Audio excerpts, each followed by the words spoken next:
to go intellectual.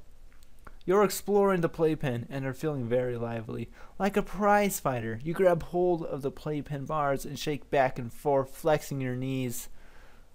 I feel determined. Let go, take some steps. I need to learn to walk. You're showing early signs of confidence, mixed with the right amount of risk-taking. Even the most confident of sorts meets with an occasional flop, which is literally what you do. You pick yourself up for a second and try to have limited access. 2 small steps for baby, 1 giant leap for baby kind. Getting far in life. Mom and Dad are entertaining some friends, and you're minding your own business, sitting quietly in a corner of the room.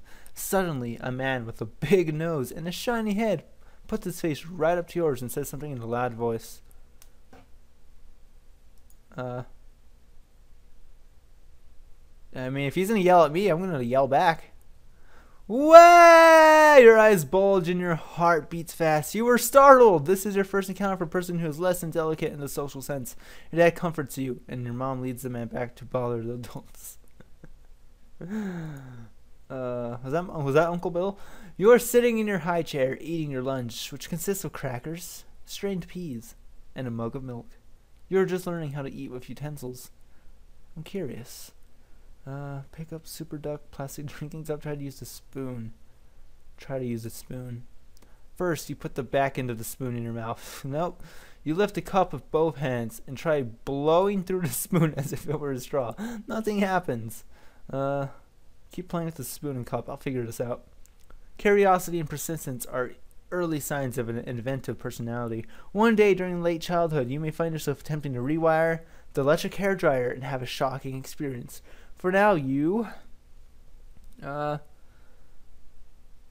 stir the milk and rapidly with the spoon. It makes bubbles! It bounces out of the cup and hits you in the face. It causes the cup to fly off the tray and spill all over the floor. This is great! Your mother fails to understand the true significance of your discoveries, but acts surprisingly tolerant. Interesting. We're going pretty far. I guess once we get to the end of this is when we age, so that'll be interesting. I guess this is going to be a longer series than I thought it would be. This might be multiple videos. I was expecting 1 video. While being taken to the park, your dad meets an old college buddy who is wheeling a baby about your age. As the 2 dads talk, you casually begin to eye the baby and yell at courage. I am curious. Put your fingers near the other baby's face. Choke him out. A baby! You wonder if it has all the same parts as you. Touch his face. Touch his face. You poke the other baby right in the eye. He starts to cry. Your father is slightly embarrassed. The other dad is worried that his little baby is not macho enough to take a little poke. I poked him in the fucking eye, like, oh, my son, he's been poked in the eye. He's not gonna be man enough. Disposes the baby in garbage bin. Just pat the other baby, calm him down. It doesn't work. Jeez, this kid is a crybaby. You're learning that sometimes no matter how nice you are to some people, they just don't appreciate it. Your dad moves you away from the other baby and gives you a cookie to keep you occupied. At least he appreciates your empathy. Man, that crybaby, man. Up until this point in life, Weasley Wabbit, your stuffed toy, has been one of your best friends. You take him everywhere with you, but he's beginning to get on in years. One of his ears is torn off, and a recent eye injury has made his face look a little lopsided. Did I poke him in the eye too? Weasley should be retired. You wake up one day to discover Weasley has been moved from the place you last spotted him. I'm suspicious.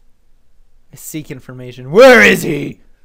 You confront Mom with the fact that Weasley was on the spot where he was last deposited. She claims to not have seen him either. I'm not satisfied. I need to know. Weasley Wabbit. Wisely you persist. This time she tells you that Weasley left because he wanted to be with friends who were more like him. She tells you that next week you'll have a new visitor, a brand new friend who will be just as nice as Weasley. I'll stay satisfied, you know. I mean, some people in your life just have to leave. And then you have to make room for new ones, new people to come in. So, it's unfortunate that little children are so naive. You will get a new doll, but it is clear that your mother has made a terrible mistake. Weasley had just been assigned a spot in the bottom of a pile of trash that said, oh my god, life is tough and this is... He didn't get new friends? What? I thought he was in a... No! You are alone in the kitchen and begin to explore. I I gotta get tougher with Mother. You are alone in the kitchen. Begin exploring the closets and refrigerator. I'm adventurous. Move towards the pantry. You swing the pantry door open and see all the beautifully colored jars, boxes, and bottles. One jar looks particularly pretty. It is shiny and brown and full of liquid. You unscrew the cap and smell what is inside. It smells sweet. Is it honey? I better put it back. It's not good to taste things. You have just avoided a potentially lethal accident. Your good judgment has saved your life. Oh, almost died. Whew. You're touching something smooth and shiny. You pat up your hand a few times. Kind of confused. Let's keep touching. It is flat and a little cool. Wait a minute. There's a baby in there. Who is that baby? Is it me? That's right. You are looking at yourself in a mirror. Isn't that a beautiful baby? Yes, I am. You really are quite stunning. You are developing a positive self-image. Huh. That's good. I feel good about myself. Alright, so I could either go social then to intellectual, or I could go emotional and into, I could probably go, let's go this way. You're a guest at your friend Billy's house. Hey, how funny. I have an uncle named Bill and a friend named Billy. His mom gives you both a box of crayons and 2 pieces of paper. I am feeling artistic. I am an art major after all. Select an option. I'm going to draw on the paper. I'm going to draw on the paper. You're behaving yourself very nicely so far. You draw a pretty picture. I'm going to give it to Billy's mom. She was nice enough to give me this paper. I got to give back. A very strong sign of developing social etiquette. Emily Post would certainly approve. All right. And then let's go to intellectual. You are sitting in a large place, and a furry man walks up to you. He's walking around you in circles. A furry man? I'm gonna be a little frightened, and I'm gonna point at the furry man. Yeah, let's point at him. The furry man walks right up to you and smells you up and down. I think it's a dog. His nose pokes into your face and neck. It's cold. I'm gonna grab the furry man by the head. You grab his head between your 2 hands. Hey now. Hey, now that man is licking you all over the face. Mommy says he's kissing you. Oh, lick the furry man in the face. I gotta return the favor, right? His nose is cold and his hair's tickled your face. He tastes very salty and has bad breath. I guess I could go back and do emotional. It is announced to you during a heart-to-heart talk that it is time for you to give up the bottle and drink from a glass like a big boy. I'm disappointed. It's been nice having this bottle, but it's time to drink like a big boy. I give up my bottle. Mom understands how difficult it is to let go of an old friend and appreciates your effort. She has a box for you. I'll open it. Oh boy! A plastic Super Duck drinking cup with a bendable straw! Look at this! It even has your name on it! Mom tells you Super Duck wrote it there himself. Mom's laying it on a bit thick at the moment. Man, a Super Duck cup. Wow. I've been wanting one of those my entire life. You are in a large department store, waiting in line, and there is an extremely well-endowed woman standing in front of you. She smiles. It looks like she may be an interesting person to talk to. I'm a little shy, but I'll ask her some questions. You have chosen an inappropriate response, or at least we had a thought of it. Please make a different selection. What? Can I... What are you talking about? How's that an inappropriate response? Alright. I guess I can't be shy and ask questions. I could be shy and ask questions like, oh man, I don't want to ask them. I'll ask anyways. What's your favorite digit? Which question would you like to ask her? Do you have a husband? Do you have a doggy? Mommy said that Daddy has a thick skull. Do you? I tried very hard to pinch a penny like Edna, but couldn't. Can you? Do you have a doggy? Does she have a doggy? No, no doggy, only a cat. You inform her that Daddy said that when they cook, that's what they cook and...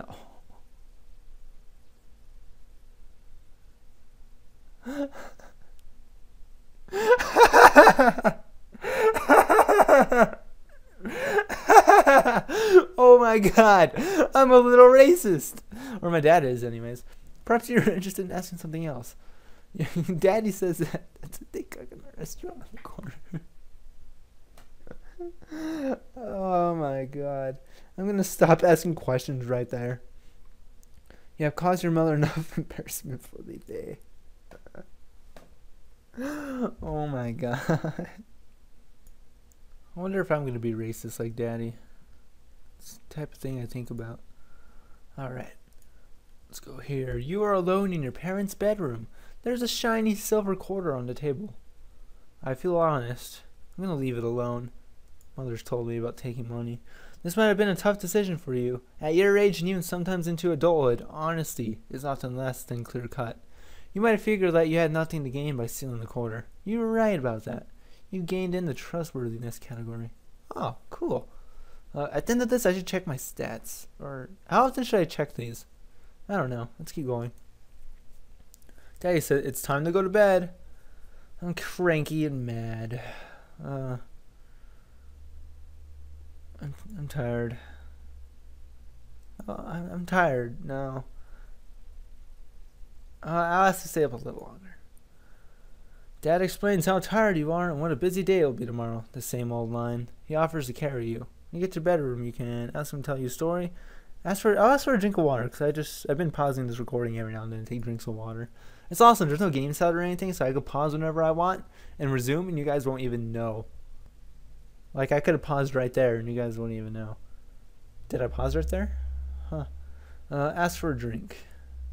Oh, wait, hold on. I didn't read that. Dad goes mumbling off and comes back with a drink.